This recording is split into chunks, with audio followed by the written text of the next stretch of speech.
Bismillahirrahmanirrahim. Assalamualaikum warahmatullahi wabarakatuh. Alhamdulillah, wassalatu wassalamu ala rasulillah wa ala alihi wa sahbihi wa mawalah, amma ba'du.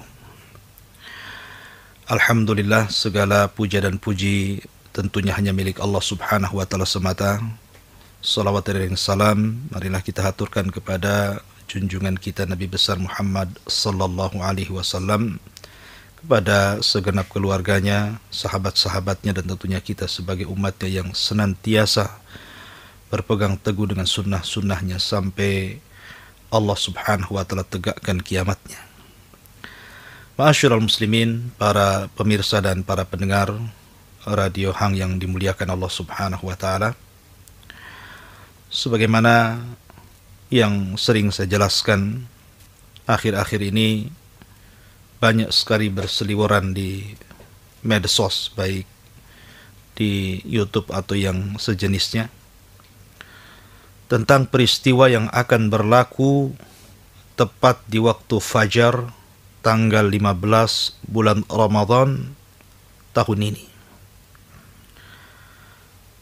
Dan itu berdasarkan sebuah hadis Nabi sallallahu alaihi wasallam yang bercerita tentang sayhatun fi Ramadan, akan terjadi teriakan dan dentuman keras yang akan menandai sebuah peristiwa besar, bermulanya tanda-tanda kiamat besar, asap tebal alias duhan. Rupanya hadis ini sudah saya jelaskan bahwa hadis ini adalah hadis maudhu, hadis yang sangat palsu. Akan tetapi, walaupun sudah banyak para guru-guru kita, para ustadz-ustadz kita menjelaskan tentang palsunya hadis ini, bahkan sudah disebar di media, ada saja yang kemudian menyebarkan hadis ini tanpa mencantumkan redaksinya, tanpa menjelaskan bahwa hadis ini hadis palsu, bukan hadis Nabi SAW, sehingga menyebarkan ketakutan, menyebarkan kekhawatiran, menyebarkan halusinasi bagi orang-orang yang imannya kurang. Bahkan sebagian mereka menjadi stres di atas stres yang sekarang mereka sedang lalui dengan adanya COVID-19 ini. Ma'asyiral muslimin, para pendengar dan pemirsa yang dimuliakan Allah subhanahu wa ta'ala, maka di sore hari ini saya akan pertegas bahwa ada ancaman-ancaman bagi para penyebar hoax, apalagi hoaxnya itu berkaitan dengan menyebarkan sebuah hadis yang hadis itu tidak bersumber dari Nabi sallallahu alaihi wasallam. Dengarkan wahai para penyebar hoax. Suatu ketika Nabi sallallahu alaihi wasallam sedang tertidur. Dan hadis ini dikeluarkan oleh sahabat Samurah bin Jundab radhiyallahu an. Ketika Nabi SAW tertidur, dia bermimpi. Dan mimpinya sangat panjang sekali. Dalam mimpinya, Nabi SAW diperlihatkan tentang kengerian azab kubur. Tiba-tiba malaikat datang, dua orang malaikat kemudian mengangkat Nabi SAW ke sebuah tempat yang mengerikan. Dan di tempat itu salah satu yang dilihat Nabi SAW, fa'atainahu ala rajulin mustalqin liqafah. Tiba-tiba Nabi SAW bersama dua malaikat dipertemukan ala rajulin, seorang laki-laki yang sedang terlentang di atas tengkuknya. Wa idza akhar qa'imun alaihi bikallubin min hadidin. Tiba-tiba di sampingnya ada orang yang berdiri, dengan di tangannya ada pisau semacam cerulit bengkok. Kemudian, wa idza huwa ya'ti ahadu shiqqai wajhihi fayusharshiru sidqahu ila qafah wa min kharahu ila qafah wa ainahu ila qafah. Tiba-tiba orang ini yang memegang senjata semacam cerulit itu memasukkan cerulitnya, memasukkan pisaunya ke dalam mulut orang yang terlentang. Kemudian pisau itu ditarik sampai ke tengkuknya. Kemudian dicabut Dimasukkan pisau itu ke lubang hidungnya, kemudian ditarik sampai sobek ke tengkuknya. Kemudian dicabut, diletakkan di matanya, kemudian ditarik sampai tengkuknya, sehingga darah bercucuran. Setelah itu kemudian pindah ke sebelah kiri, dengan melakukan hal yang sama. Dirobeknya mulutnya, dirobeknya hidungnya, bahkan dirobek matanya sampai tengkuknya. Anda bisa bayangkan, orang disiksa sedemikian rupa. Sehingga Nabi SAW mengatakan, "Mahadan, ada apa ini? Siapa orang ini?" Maka kemudian dua malaikat pun kemudian menjelaskan alasan kenapa orang ini diazab. Dan para ulama menjelaskan ini adalah kondisi azab kubur yang kelak akan diterima semua manusia yang sudah ditakdirkan dia mendapatkan azab kubur. Kemudian malaikat mengatakan, "Innahu ar-rajulu yaghdu min baitihi fayakdzibul qidbata tablugul afaq." Sesungguhnya orang yang disiksa seperti itu adalah seorang laki-laki yang berjalan dari rumahnya, keluar dari rumahnya, kemudian dia berdusta, dan dustanya melambung sampai ufuk. Dustanya sampai ke langit. Apa maksudnya dustanya melambung sampai ke langit? Kalau dahulu belum ada dunia medsos, mungkin orang berdusta, satu orang yang kena tipu, atau dua orang kena tipu, atau paling banyak satu masjid, atau satu kampung, atau mungkin satu kecamatan. Tapi hari ini orang berdusta dan menyebarkan kedustaan di media sosial itu, yang kena dusta itu bukan hanya satu orang. Siapapun yang membaca, siapapun yang mengcopy paste, siapapun yang menyebarkan, terkena dia. Itulah yang dimaksud yablugul afaq. Karena sekarang ini kalau berdusta itu, yang mendengar dustanya bukan satu orang, bisa ribuan, bahkan jutaan jiwa manusia bisa mendengar kedustaannya. Dia tidak paham. Nabi SAW mengatakan bahwa kelak nanti kalau dia masuk pada azab kubur, maka dia akan disiksa sedemikian rupa. Diletakkan pisaunya di mulutnya, kemudian digeret sampai tengkuknya, kemudian dimasukkan di hidungnya, digeret lagi sampai tengkuknya, kemudian diletakkan di matanya, digeret lagi sampai tengkuknya, darah bercucuran, berteriak-teriak kesakitan.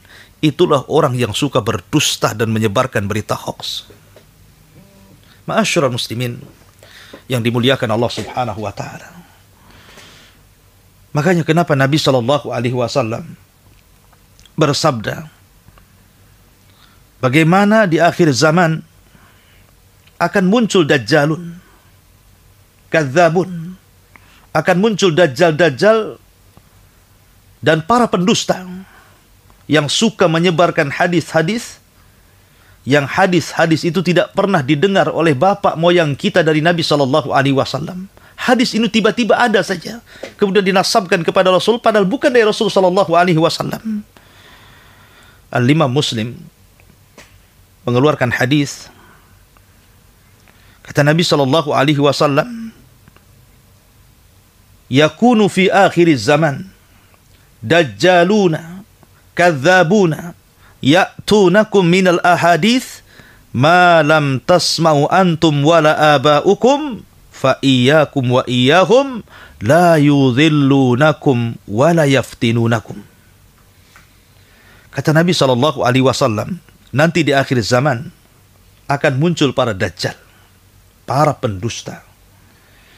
Akan muncul para dajjal, para pendusta, di mana dajjal-dajjal dan para pendusta itu akan datang kepada kalian membawa hadis-hadis Nabi SAW. Hadis itu tidak pernah kalian dengar, dan bapak-bapak kalian pun tidak pernah mendengar dari Nabi SAW seperti itu. Maka Rasul mengatakan, hati-hati dari mereka, hati-hati kalian, hati-hati mereka dari mereka, jangan sampai mereka menyesatkan kalian, atau jangan sampai mereka membawa fitnah bagi kalian. Lihat, 14 abad yang silam Nabi SAW sudah memprediksi akan muncul para pendusta, para penyebar hoax, para penyebar berita yang mengataskan nama Nabi SAW, padahal Nabi tidak pernah bersabda seperti itu. Subhanallah. Dari sini Nabi SAW tegas untuk memangkas siapapun yang kemudian menyampaikan sebuah hadis yang bukan dari dirinya. Apa kata Nabi SAW? La tukadzibu alayya fa innahu man yukadzibu alayya yalijin narah. Dalam sebuah hadis yang dikeluarkan Al-Imam Al-Bukhari, kata Nabi SAW, janganlah kalian berdusta atas namaku, karena siapapun yang berdusta atas namaku, monggo silahkan masuk ke dalam neraka. Bahkan dalam redaksi Bukhari dan Muslim dari Abi Hurairah radhiyallahu an, Nabi SAW bersabda, man kadzaba alayya muta'ammidan falyatabawa maq'adahu minan nar. Barang siapa yang berdusta atas namaku dengan sengaja, dia tahu itu hadisnya maudhu, dia tahu hadisnya dhaif, tapi masih juga disebar-sebar, masih juga menakut-nakuti manusia, hanya untuk mendapatkan popularitas, subscribe yang banyak, dukungan yang banyak, channelnya biar semakin dikunjungi manusia. Na'udzubillah. Dia sudah tahu itu hadis yang palsu, tapi masih disebar-sebar. Maka Rasul mengatakan, falyatabawa maq'adahu minan nar. Silahkan seret tempat duduknya, masukkan ke dalam neraka. Dan Nabi SAW juga mengatakan, al-kadhibu alayya laisa kakadzibin ala ahad. Berdusta atas namaku, jangan kau samakan dengan berdusta sama kalian. Faman kadzaba alayya muta'ammidan falyatabawa maq'adahu minan nar. Karena barang siapa yang berdusta atas namaku, maka silahkan seret tempat duduknya ke neraka. Ma'asyiral muslimin yang dimuliakan Allah Subhanahu wa ta'ala. Kalau sudah jelas bahwa hukuman yang sangat berat bagi Anda penyebar hoax yang mengatasnamakan hadis Nabi SAW, padahal hadis itu bukan dari Nabi SAW, maka berhentilah. Al-Imam An-Nawawi rahimahullahu ta'ala, seorang alim Syafi'i, beliau mengatakan, yuhramu, diharamkan, riwayat al-hadithil mawdu' ala kulli man arafa kaunahu mawdu'an aw ghalaba ala dhannihi wad'ahu. Diharamkan meriwayatkan sebuah hadis, menyebarkan sebuah hadis yang jelas-jelas maudhu, palsu dari Nabi SAW, bagi orang yang tahu keberadaan hadis itu maudhu atau terkalahkan prasangkanya bahwa memang hadis itu adalah maudhu. Haram hukumnya. Kalau haram, berdosa. Anda menyebarkan yang haram, artinya Anda menyebarkan kedosaan. Dan Al-Hafidh Ibnu Hajar rahimahullahu ta'ala, beliau mengatakan, la yajuzu riwayatuhu illa ma'abayani annahu maudhu. Tidak boleh menyebarkan sebuah hadis yang palsu kecuali harus dijelaskan bahwa hadis ini palsu. Jangan begitu saja disebarkan. Ya. Dan Imam Zahabi rahimahullah ta'ala mengatakan, riwayatul maudhu'i la tahil. Riwayat hadis, meletakkan sebuah hadis, menyebarkan sebuah hadis palsu, itu tidak halal alias haram. Haram. Maka Anda berdosa. Coba bayangkan. Dosa Anda ini bukan dosa biasa, tapi dosa jariah namanya. Di sana ada amal jariah, ada pahala jariah, ada pahala yang mengalir. Di sana juga ada dosa yang mengalir. Kalau Anda menyebarkan yang baik, kemudian di copy paste orang lain, kemudian orang lain mendapatkan manfaat dari copy paste itu, kemudian di copy paste terus, dan setiap orang membaca mengcopy paste, maka itu namanya multi level pahala. Nabi mengatakan, man dalla ala hudan kana lahu ajru wa ajru man amila ba'dahu la yanqusu min ujurihim syai'a.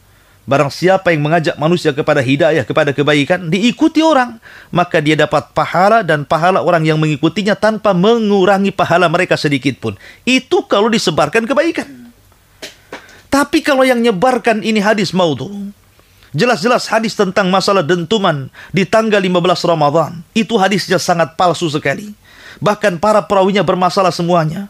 Bahkan para ulama semua angkat bicara tentang ini. Tapi masih juga Anda sebarkan. Masih juga Anda sebarkan. Akhirnya di-copy paste manusia. Kemudian yang mendengarnya juga meng-copy paste lagi. Maka Anda menyesatkan banyak orang. Apa kata Rasulullah? Man dalla ala dhalalah. Barang siapa yang menyerukan kepada kesesatan. Ya. Barang siapa yang menyerukan kepada kesesatan. kemudian diikuti orang-orang, falahu wizrun, maka dia akan mendapatkan dosa, wa wizru man amila ba'dahu, dan dosa orang yang mengikutinya, la yang kusumin auzarihim syai, dan tidak mengurangi dosa mereka sedikit pun.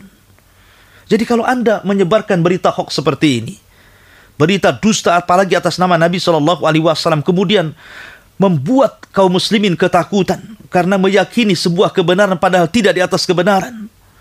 Akhirnya kemudian sebagian mereka stres, sebagian mereka kemudian ketakutan yang luar biasa.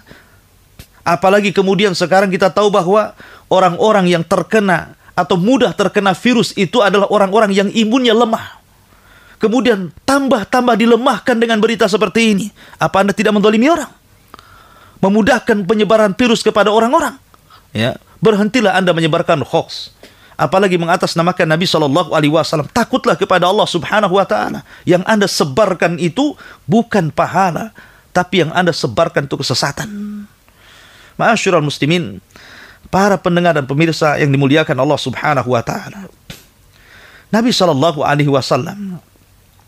pernah bersabda, innal kadhiba yahdi ilal fujur, wal fujur yahdi ilal nar, wa innar rajulu yakdzib wa yataharra fil kadhib hatta yuktaba indallahi kadzdzaba.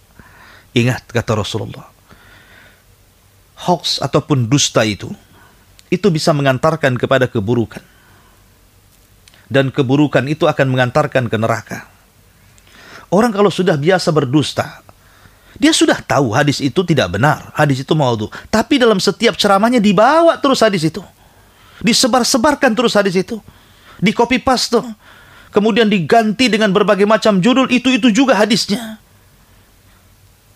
Maka apa kata Nabi? Hatta yuktaba indallahi kadzaban. Orang ini sudah pantas dicap di dahinya kadzab, seorang pendusta. Jangankan perkara ini, di zaman Nabi SAW, dalam sebuah hadis dari Abdullah ibn Amir radhiyallahu an, dia bercerita suatu ketika Rasul berada di rumahnya. Ketika itu Abdullah bin Amir masih kecil. Dia cerita sendiri. Ya, apa kata Abdullah bin Amir radhiyallahu an? Da'atni ummi yauman wa Rasul sallallahu alaihi wasallam qaidun fi baitina. Suatu ketika ibuku memanggilku sementara Rasul sedang duduk di rumah kami. Faqalat, maka kata ibunya, ta'al u'tika ya bunai, kemarilah saya akan memberikan sesuatu wahai anakku. Faqala Nabi sallallahu alaihi wasallam, maka Rasulullah SAW mengatakan kepada ibunya Abdullah ibn Amir dan mengatakan, wa ma aradti an tu'ti, betul kau akan memberikan sesuatu kepada anakmu? Qalat, dia mengatakan, u'ti, betul, tamran, aku akan memberikan kurma. Faqala Nabi sallallahu alaihi wasallam, amma innaki law lam tu'tihi syai'an kutibat alayki kidbah. Adapun kalau kamu tadi memanggil anakmu untuk memberikan sesuatu, kemudian engkau tidak memberikan sesuatu hanya karena ingin berdusta, kutibat alaiki kidbah, maka dicatat di dahimu engkau ini seorang wanita pendusta. Lihat. Hanya karena membohongi anak saja. Ya, memanggil anaknya, nak, kemari nak, ya. Mau enggak ini Umi mengasih sesuatu, rupanya setelah datang enggak dikasih apapun. Itu sudah dikatakan kutibat alaiki kidbah, kata Rasul. Allah catat di dahimu kau ini pendusta. Ini hanya perkara kecil. Ya. Makanya dahulu para ulama hadis banyak yang menolak hadis-hadis yang bermasalah. Apalagi datang dari orang yang berdusta atas namanya, maka orang itu akan dicela habis-habisan. Akan dicela habis-habisan. Seperti yang dilakukan oleh Al-Imam Syu'bah rahimahullahu ta'ala. Imam Syu'bah radhiyallahu an, Abu Bistam. Ya, ketika ada seorang putra daripada sahabat Nabi SAW, dia menyebutkan qasas, kisah-kisah yang tidak benar, berdusta atas nama Nabi SAW. Maka kemudian Syu'bah ini berdiri di hadapan manusia di pasar-pasar, bahkan di masjid-masjid, dan mengatakan, jangan kau dengarkan si fulan, fa innahu kadhib, dia pendusta, dia pendusta. Ada orang yang mengatakan, ya Syu'bah, dia itu putra sahabat Nabi SAW. Kata Syu'bah, sesungguhnya agama ini tidak ada kaitan dengan putra sahabat. Agama ini adalah sanad. Sanad ini harus sampai kepada Nabi SAW. Seperti itu para ulama. Ya, ma'asyiral muslimin yang dimuliakan Allah Azza wa Jalla. maka dibiasakan. Karena bagaimanapun sesuatu yang sifatnya kedustaan apabila disebar, ini bahayanya besar. Bahayanya besar, akan mengalami ketakutan. Makanya kenapa di dalam Al-Quranul Karim Allah Subhanahu wa Ta'ala berfirman ketika menjelaskan tentang pentingnya mengembalikan perkara itu kepada para ulama, kepada para pakarnya, kepada orang-orang yang memang berkompeten tentang hal itu. Apa kata Allah Subhanahu wa Ta'ala? Allah Subhanahu wa Ta'ala berfirman, "Wa idza ja'ahum amrun minal khaufi amrun minal amni awil khaufi ada'u bihi walau rudduhu ila rasuli wa ila ulil amri minhum la'alimahu alladhina yastanbitunahu minhum walaula fadlullahi alaikum wa rahmatuhu lattaba'tumus syaitan illa qalila." Apa kata Allah? Wa idza ja'ahum amrun minal amni awil khauf. Apabila datang kepada mereka sebuah berita. Berita ini kaitannya dengan keamanan. Atau berita ini kaitannya dengan menyebarkan rasa ketakutan. Nah, seperti berita ini menyebarkan rasa ketakutan nih. Coba bayangkan. Nanti di waktu fajar tanggal 15 bulan Ramadan akan terjadi jeritan yang luar biasa, akan terjadi dentuman yang luar biasa, sehingga kita disuruh untuk menutup rapat-rapat pintu, untuk menutup jendela-jendela rapat-rapat, kemudian menutup telinga, kemudian berselimut, sebab nanti akan ada 70.000 orang yang buta, 70.000 orang yang tuli, 70.000 orang yang mati, 70.000 orang yang pingsan. Subhanallah. Ini kan ketakutan, namanya berita ketakutan, kekhawatiran namanya, walaupun hadisnya mautu. Makanya di sini Allah mengatakan apabila datang kepada mereka berita yang menyebar baik keamanan atau ketakutan, ada ubihi, orang-orang itu sengaja terkadang menyebar-nyebarnya. Menyebar-nyebar di berita, menyebar-nyebar di medsos, menyebar-nyebar kadang-kadang sampai yang menonton 1 juta, 2 juta orang. Padahal walau rudduhu ila rasul wa ila ulil amri minhum. Coba kalau seandainya berita-berita seperti itu dikembalikan kepada Rasul. Rasul sudah tidak ada. Ulil amri minhum. Kepada pakar. Siapa selain Rasul? Ulama. Al-ulama warathatul anbiya. Ulama lah pewaris para nabi. Bukan ulama-ulama macam kita. Ulama-ulama yang betul-betul ulama. Memang mereka pakarnya. Tanya kepada para ulama dunia yang masih hidup. Yang ada di Arab Saudi, yang ada di macam-macam negara. Macam mana hadis ini? Hadis ini sahih atau tidak? Boleh nggak disebar atau tidak? Layak nggak disebar atau tidak? Terjadikah atau tidak? Tanyakan kepada mereka. Kalau mereka diam, kita diam. Kenapa mereka diam, kita bicara? Mereka tidak menyebarkan, kita pula yang menyebarkan. Siapa kapasitas Anda sebenarnya? Makanya di sini dikatakan wa ila ulil amri minhum. Tanya kepada para alimnya. Fas'alu ahla dzikri in kuntum la ta'lamun. Sebab kalau tanya kepada mereka, la'alimahul ladzina yastanbitunahu minhum. Pasti mereka akan mencarikan jalan keluarnya. Solusinya nanti ada tuh. Gimana menghadapi suasana seperti ini? Mereka yang paling paham. Walaula fadlullah alaikum wa rahmatuhu lattaba'tumus syaitan illa qalila. Kalau bukan karena karunia Allah yang Allah karuniakan kepada kalian dan rahmatnya, tentu kalian akan mengikuti syaitan kecuali sedikit. Ma'asyiral muslimin yang dimuliakan Allah Azza wa Jalla. Karena dampak daripada berita yang akan terjadi di pertengahan Ramadan ini sudah sejak lama, sejak sebelum Ramadan terus digembar-gemborkan lewat media sehingga orang ketakutan.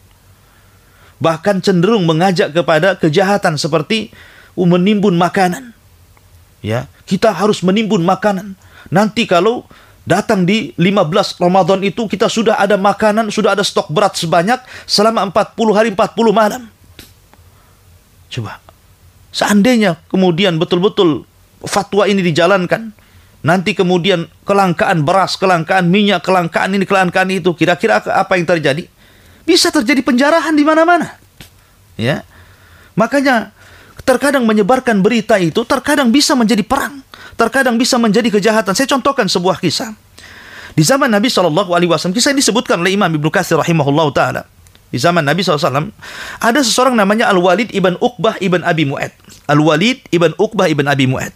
Lah Al-Walid ibn Uqbah ini diutus oleh Nabi SAW untuk mengambil zakat di rumah Al-Haris ibn Dirar. Al-Haris ibn Dirar ini, dia ketuanya Bani Mustalik. Jadi Al-Haris ibn Dirar setelah masuk Islam, dan dia ayahanda daripada Juwairiyah salah satu istri Nabi SAW dari Bani Mustalik. Lah ketika Al-Harith ibn Dirar berjanji masuk Islam, kemudian dia diperintahkan untuk mengumpul zakat, maka dia setuju, dia kepul zakat banyak-banyak. Akhirnya banyak orang-orang kaya Bani Mustalik itu mengumpulkan zakat, diletakkan di rumah Al-Harith ibn Dirar. Kemudian dia mengirim surat kepada Rasulullah untuk diutus orang untuk mengambil zakat di rumahnya.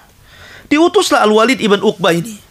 Lah rupanya Al-Walid ibn Uqbah ini dengan Al-Harith ibn Dirar ini, pemimpin Bani Mustalik, sebelum mereka sama-sama masuk Islam ada masalah pribadi, ada case, ya. Akhirnya kemudian ketika sudah sama-sama masuk Islam, maka Al-Walid ibn Uqbah ini diutus oleh Nabi SAW, ya Walid, saya utus kamu, kata Rasulullah, ambil zakat di rumah Al-Harith ibn Dirar Bani Mustalik. Berangkat Al-Walid ibn Uqbah ini hendak mengambil zakat. Di tengah jalan, dia pun ketakutan. Jangan-jangan saya akan dicelakai oleh Bani Mustalik.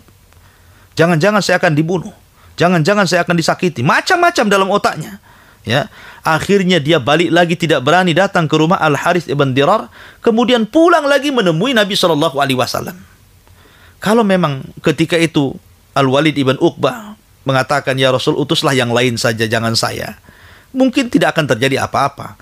Tapi masalahnya Al-Walid berdusta pula dia.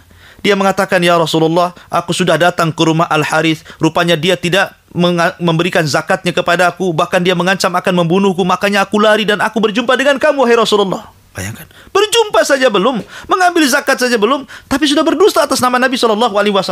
Menyebarkan berita yang tidak benar tentang Al-Harith ibn Dirar Bani Mustalik ini. Akhirnya Rasul menyiapkan pasukan. Bayangkan, gara-gara berita yang belum benar ini, Rasul menyiapkan pasukan. Kata Rasul, berangkat, coba cross check Al-Harith ibn Dirar, betul nggak dia hendak menyakiti utusan kita?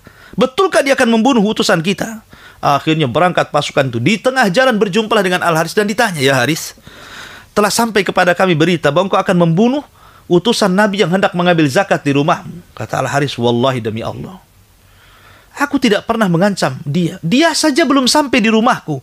Bahkan aku kira ketika tidak datang utusan Nabi SAW menemui diriku, kata Al-Harith, saya takut Rasul marah kepadaku. Ada apa ini? Kenapa kalian bisa bicara seperti itu? Akhirnya kemudian dihadapkan perkara itu kepada Nabi SAW. Kata Nabi, ya Harith, betul engkau akan membunuh Al-Walid ibn Uqbah dan akan mencegah zakatnya? Kata Al-Harith, demi Allah ya Rasulullah, aku tidak pernah menahan zakatku dan zakat-zakat orang-orang kayak Bani Mustalik. Dia saja belum sampai ke rumahku. Bagaimana dia bisa kemudian menyebarkan berita bahwa aku tidak akan memberikan zakat dan aku mengancam akan membunuhnya? Ini kabar dusta, wahai Rasul. Ketika itu Rasulullah SAW tidak tahu mana yang salah, mana yang benar.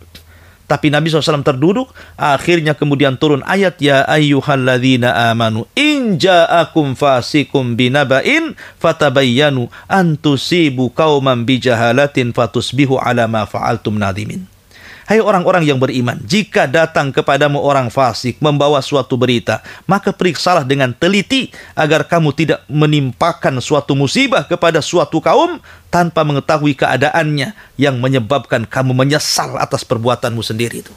Lihat, hampir-hampir terjadi perang. Maka hati-hati. Berita ini bisa membuat orang marah, bisa membuat orang sedih, bisa membuat orang dendam, bisa membuat orang angkat senjata, bisa membuat orang membunuh, bisa membuat orang kacau. Berita ini bisa membuat apa saja. Ya, maka pandai-pandailah menyebarkan berita, dan bagi Anda yang mendengar berita pun pandai-pandai menyaring berita. Tidak semua berita diambil. Masyarul muslimin yang dimuliakan, maka takutlah kepada Allah Subhanahu wa taala. Ini di bulan Ramadan, stop sudah, jangan cerita lagi menyebar-nyebarkan berita hoax, apalagi di atas hadis yang bukan hadis Nabi SAW. Ancamannya berat, ancamannya berat. Mudah-mudahan yang sedikit ini bermanfaat. Subhanakallah bihamdika asyhadu an la ilaha illa anta astaghfiruka wa atubu ilaik. Allah taala. Assalamualaikum warahmatullahi wabarakatuh. Waalaikumsalam warahmatullahi wabarakatuh. Nah Ustadz, kami ucapkan jazakallahu khairan wa barakallahu fikum Ustadz untuk penyampaian materi oleh Al-Ustadz. Insya Allah sangat bermanfaat sekali bagi kita semua sahabat pendengar Hang dimanapun kita semua berada. Nah, telah kita dengarkan sesi penyampaian materi oleh Al-Ustadz Abu Humairah Hafizahullah Ta'ala. Kita akan masuk sesi tanya jawab kepada seluruh sahabat pendengar Hang dimanapun antum semua berada, yang berada di Indonesia, Malaysia, dan Singapura, di seluruh dunia. Anda dapat menghubungi kami dan mengirimkan pertanyaan Anda melalui redaksi kami pada nomor 081 808 108 106. Nah, Ustadz, kita akan bacakan pertanyaan yang telah masuk di redaksi kita pada sore hari ini. Pertanyaan pertama dari Bapak Irfan ya di Batam Kota. Pertanyaan beliau, Assalamualaikum Ustadz. Waalaikumsalam warahmatullahi. Mohon dijelaskan lebih lanjut Ustadz mengenai jangan terlampau banyak bicara. Karena saya hampir setiap hari harus hadir di pertemuan dan saya banyak bicara dalam pertemuan tersebut. Bagaimana batasan dalam berbicara Ustadz? Mohon pencerahannya Ustadz. Ya, alhamdulillah. Orang yang banyak bicara itu biasanya banyak kepelesetnya. Orang yang banyak kepelesetnya itu biasanya banyak dosanya. Orang yang banyak dosanya biasanya neraka tempatnya. Artinya yang dimaksud perkataan ini, orang yang banyak bicara artinya banyak salahnya, orang banyak salahnya, banyak dosanya, orang banyak dosanya masuk neraka tempatnya, begitu. Maksudnya adalah berbicara tanpa dia berpikir apa yang akan keluar dari lisannya. Kemudian dia tidak menata bahasa apa yang harus dikata-katakan, yang harus keluar dari lisannya. Kan ada orang yang menyampaikan kebenaran, tapi bahasanya tidak santun, akhirnya yang keluar kasar. Tapi ada orang yang menyampaikan kesesatan, tetapi bahasanya santun, keterima pula sama orang. Gitu ya. Maka menjaga lisan itu penting. Makanya Rasul mengatakan, Kul khairan taghnam. Kul khairan taghnam. Katakan sesuatu itu dengan kesantunan, maka engkau akan mendapatkan kebaikan banyak. Auliyasmut, ataupun kau diam, taslam, kau akan selamat. Makanya Rasul mengatakan, Man kana yu'minu billahi wal yawmil akhir falyakul khairan auliyasmut. Barang siapa yang beriman kepada Allah dan hari akhir, katakan yang santun, kalau tidak bisa diam. Kaitan Anda yang suka meeting, ya tidak ada masalah, siapa yang melarang meeting? Ya. Tapi saya sarankan kalau meeting ya meeting saja. Umpamanya pembahasannya A, maka A saja dibicarakan. Jangan pula kemudian habis meeting, lain pula yang Anda bicarakan. Contoh ibu-ibu biasanya, arisan. Pertama betul-betul arisan. Tapi selesai arisan, pula orang lain yang kemudian dibicarakan. Jadi ghibah kepada orang lain. Nah, ini kan masalah itu. Awalnya mubah jadi haram. Ya. Nah, maka Anda pun sama. Kalau Anda sudah selesai meeting, maka Anda bicaralah sebatas pembahasan di meeting itu. Pembahasan apalah di meeting itu? Umpamanya masalah keuangan, administrasi keuangan. Nah, itu saja yang dibahas. Tidak usah macam-macam. Dan tidak perlu menggunakan kata-kata yang kotor, kata-kata marah. Kadang bos sedang meeting, kemudian ada kesalahan dari karyawannya sampai memaki-maki, membentak-bentak. Itu yang nggak boleh. Itu yang nggak boleh. Sampai memaki-maki, membentak-bentak, karena Nabi bukan seorang yang pencela. Nabi itu mengatakan seorang mukmin laisal mu'min la'an wala badi. Seorang mukmin itu bukan tukang laknat, juga bukan tukang celah. Jadi kalau Anda memang yang memimpin meeting dalam sebuah perusahaan dan Anda mungkin atasan, di bawah Anda adalah bawahan, kemudian ada kesalahan, ya luruskan saja kesalahan itu. Yang berdosa itu kalau sudah mencaci, memaki, merendahkan, menghinakan, bahkan terkadang bisa dicaci itu melebihi kapasitas kesalahannya. Kesalahannya sedikit tapi dimakinya banyak kan gitu ya. Nah, itu juga salah gitu. Ya tegurlah sesuai dengan kesalahan. Jangan kemudian menegur melebihi kesalahan dia. Ya, maka itu yang harus diperhatikan. Adab-adab itu kembali kepada adab-adab seseorang itu berkumpul.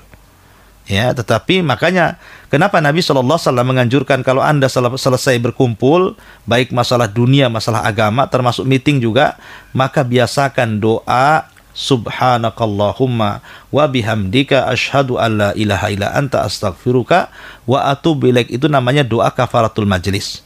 Kenapa disebut kafaratul majlis? Kafarah itu artinya menggugurkan dosa. Majlis itu ya berkumpul manusia. Berarti kalau orang sudah bermajlis, ngobrol, baik urusan agama, pengajian contohnya, atau urusan dunia, meeting contohnya, kemudian setelah selesai Anda meeting, Anda membaca doa kafaratul majlis, maka seolah-olah Allah akan mengampuni dosa-dosa di majlis itu. Karena orang bermajlis itu kadang-kadang tidak sadar mengucapkan kalimat A, B, C, D. Terkadang baik, terkadang buruk, terkadang diterima, terkadang enggak diterima, kadang tersinggung, kadang bisa saja. Maka untuk menghilangkan dosa majlis, maka biasakan setelah bermajlis itu membaca doa kafaratul majlis. Wallahu a'lam. Nah, Ustadz, jazakallah khairan Ustadz untuk penyampaian jawaban beserta nasihat dari Al-Ustadz tadi untuk menjawab pertanyaan dari Bapak Irfan ya di Batam Kota. Insya Allah sangat bermanfaat sekali bagi kita semua sahabat pendengar Hang dimanapun kita semua berada. Nah, Ustadz, kita akan lanjutkan lagi pertanyaan yang telah masuk di redaksi kita ya. Pertanyaan dari Bapak Agung di Surabaya. Pertanyaan beliau, Assalamualaikum Ustadz. Waalaikumsalam warahmatullah. Mohon izin tanya Ustadz, bila mendengar berita-berita bohong dari media, lalu melihat dan membaca komentar-komentar yang mencaci maki dan sebagainya, apakah kita yang membaca saja juga dapat dosa Ustadz? Mohon pencerahan Ustadz. Ya, alhamdulillah. Sebaiknya Anda tinggalkan membaca komentar-komentar itu. Sebaiknya Anda tinggalkan, tidak perlu membaca komentar-komentar. Terkadang orang itu aneh. Kontennya bagus, dia nggak nonton, tapi sibuk membaca komentar dari awal sampai akhir. Jadi kalau seandainya dia membaca atau mendengarkan kontennya itu, kajiannya bagus, dapat ilmu dia. Tapi terkadang baru mendengar sedikit, dia penasaran komen di bawahnya. Akhirnya sibuk saja dia baca komentarnya. Ia kalau tidak gatal tangannya, gatal pula dia balas pula. Akhirnya apa? Berdebat sambal pula antara komentator di bawah itu. Iya. Padahal dia tidak tahu menahu, ilmunya pun tidak sampai di situ. Akhirnya celah-celahan di sini, na'udzubillah. Kemudian apa? Ada pula komentator itu, dia lebih ustad dibandingkan ustad. Kadang-kadang dia salahkan itu ustad yang ada di di kolom itu. Kemudian dia mengomentari lebih ustad dibandingkan ustad pula. Padahal dia orang awam, tidak tahu apa-apa. Hanya kadang fanatik kepada salah seorang guru. Gara-gara guru ini yang mungkin dikritik oleh guru yang lainnya, dia tidak mengambil ibrah daripada kebenaran yang disampaikan. Hanya karena taklid buta, akhirnya dibelanya guru tersebut, dicaci maki siapapun yang mencaci maki gurunya. Nah, ini kan aneh gitu ya. Maka saya sarankan sudah nggak usah dibaca komentar itu. Tidak penting karena tidak ada manfaatnya. Baca komen itu tidak ada manfaatnya. Lebih baik Anda dengerin YouTube-nya saja. Ya, dengerin kajiannya, catat yang memang ada faedahnya, catat yang ada ilmunya, tinggalkan yang tidak ada ilmunya. Ya, dan alhamdulillah ustadz-ustadz yang menyuruhkan kepada kebenaran Al-Quran dan Sunnah sesuai dengan pemahaman salaful ummah itu banyak. Ya, tidak perlu mendengarkan kemudian yang tidak jelas, ambil yang sudah jelas saja. Apalagi ini urusan akidah, masalahnya bisa tergoyahkan akidah kita, bahkan bisa nyesatkan orang. Ya, jadi nggak usah disibukkan dengan membaca komen, lebih baik kembali kepada melihat langsung aja lah yang apa yang ada di YouTube Ustadz ceramah, dengerin aja, itu sudah cukup bagi Anda mendapatkan faedah. Wallahu a'lam. Nah, Ustadz, barakallahu fikum Ustadz untuk jawaban untuk menjawab pertanyaan dari Bapak Agung ya di Surabaya tadi. Insya Allah bermanfaat sekali bagi kita semua sahabat pendengar Hang dimanapun kita semua berada.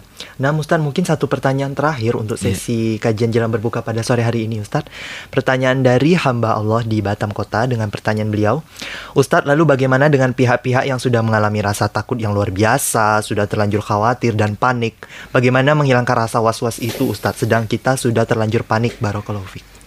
Ya, alhamdulillah. Tidak perlu panik. Kita tahu bahwa di atas langit itu ada langit. Mungkin dulu Anda mendengar Ustadz A bicara. Mungkin Anda sangat yakin dengan Ustadz A ini karena memang penyampaiannya menurut Anda sangat ilmiah karena belum ada yang membantah gitu ya. Ya, wajar. Karena Anda juga tidak punya ilmu untuk menyaringnya. Tapi kemudian Allah Subhanahu wa taala takdirkan ada ustadz yang lain yang menjelaskan ya bahwa yang dijelaskan Ustadz A ini kurang tepat. Yang tepat itu seperti ini. Ya, penjelasan Ustadz A ini kurang benar. Yang benar seperti ini. Ya, maka Anda boleh kemudian berpindah keyakinan.